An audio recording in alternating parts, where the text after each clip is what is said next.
Rockefeller, Angela Merkel, Bill Clinton, Edmund Rothschild, Henry Ford II. Esses são nomes que fazem parte da sociedade secreta. No episódio de hoje, eu vou falar sobre os sumos sacerdotes das sociedades secretas. Eu vou falar da cabeça pensante da nova ordem mundial.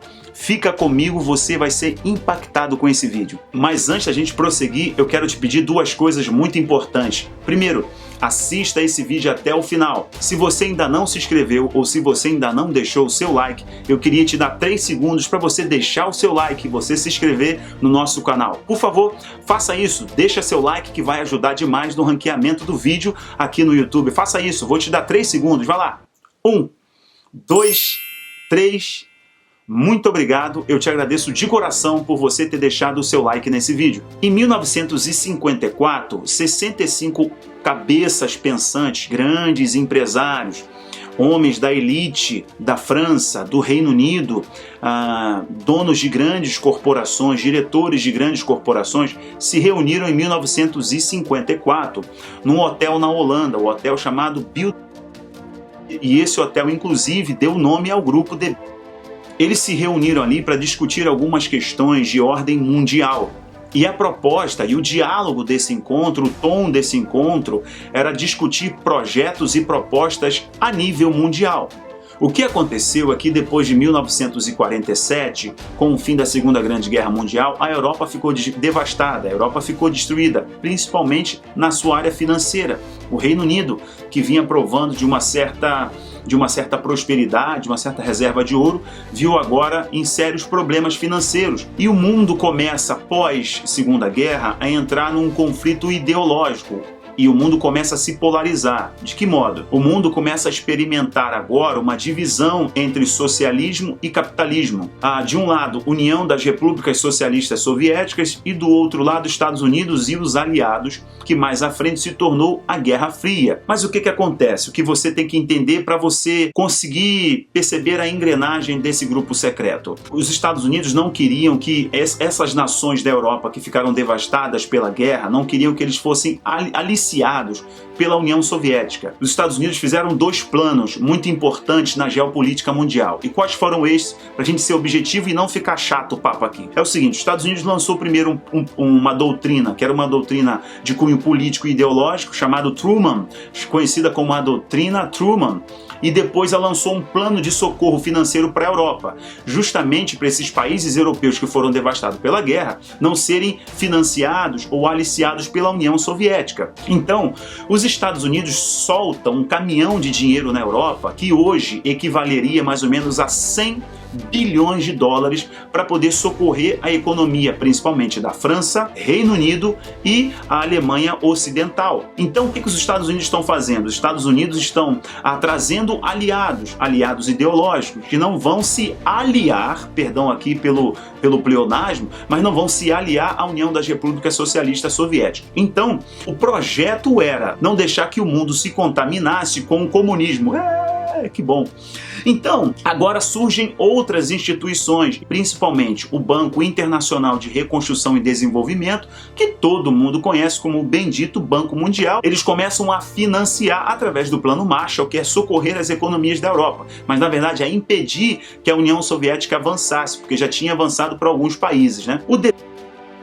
Na verdade, ele é a continuidade desse projeto. Era um projeto para reunir as principais cabeças pensantes, era reunir quem mandava na Europa, juntamente com quem mandava nos Estados Unidos, os grandes CEOs, os grandes empresários, a elite nobre da Europa, né, descendentes da nobreza, descendentes da alta sociedade da Europa, principalmente da França e do Reino Unido, reuni-los para que eles pudessem pensar o projeto de governo para o mundo, a nova ordem mundial, já que agora o mundo entrou numa desordem de 2 polos brigando pelo poder do mundo. Perceba a lógica? Entendeu a engrenagem? Então, em 1954, dentro dessa lógica de grupos da ordem mundial, para organizar o mundo, surge o The A princípio, ele reúne 65 lideranças do mundo inteiro para discutir essas políticas. E eles focam em quê? Eles focam em energia, eles focam em questões ambientais, em políticas públicas, eles focam em questões humanitárias. O discurso é maravilhoso, mas eu já te provei historicamente que a visão é outra, a engrenagem é outra. É o projeto da nova ordem mundial, que já estão há muito tempo tentando isso.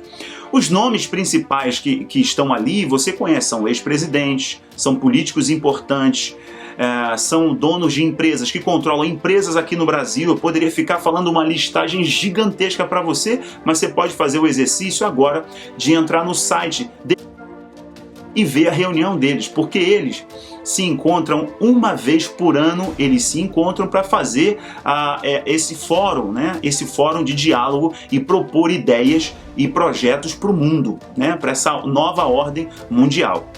Eles fazem isso. O ano passado, se eu não me engano, foi na Suíça, e esse ano seria em maio. Eles não divulgaram qual seria o local. E os participantes são divulgados, a listagem é divulgada sempre na semana do evento, justamente para não ter muito estardalhaço. Mas pensa aí, o seguinte, pessoas que são ligadas às outras ordens mundiais, personalidades e figuras que estão ligadas e carimbadas nos Illuminati, carimbados na maçonaria, carimbados nos Skull and Bones, carimbados em todas as ordens, você vai ver que eles também estão presentes nesse encontro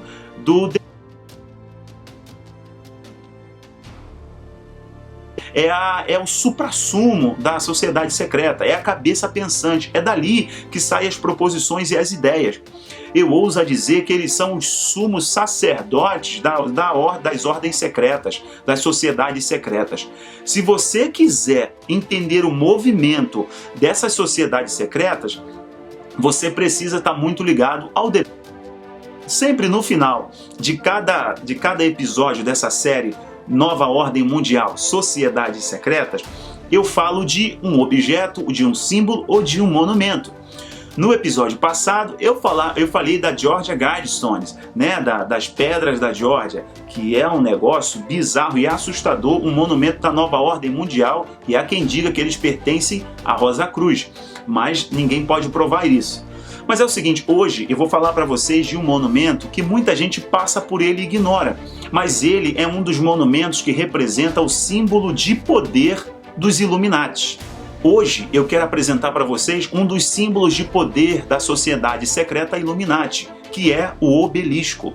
Talvez você não saiba, mas na Bíblia tem uma menção do obelisco. O obelisco na Bíblia é conhecido como postes e altos ídolos. Várias passagens do Antigo Testamento referem-se a Deus pedindo para que o povo removesse os postes ídolos, os altos, né, que ficavam como monumentos de adoração ao deus Baal.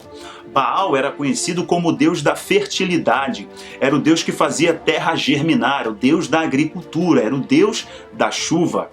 E há quem diga que, inclusive, o obelisco ele foi erigido e levantado para representar a virilidade de Baal. Entendeu o que eu estou falando? Exatamente, representa a genitália masculina. No Egito Antigo, ele era considerado uma personificação de Ra ou de Horus. Era um símbolo de autoridade e de poder vindo de Horus. No mundo antigo, inclusive, os obeliscos eram declarados como objeto de concentração de energia. E tem um jornalista, historiador, que ele fez uma investigação sobre os obeliscos e as sociedades e as religiões que trabalham o ocultismo com o obelisco. Muitas religiões satânicas usam o obelisco como fonte de atração de energia, como fonte de um magnetismo cósmico. E eles trabalham várias coisas pesadíssimas com o obelisco. Se você der uma olhada agora no monumento que está em São Paulo, o obelisco de São Paulo, você vai ver que no meio dele representa a genitália feminina. Se você olhar ali, você vai ver que tem a formação de um útero. Só você prestar bem atenção. Muito além de conspiração, muito além de falácias, estão os fatos. Os fatos estão aí. Eu te apresentei alguns. Fique na paz. Até o próximo episódio. Valeu, tchau, tchau.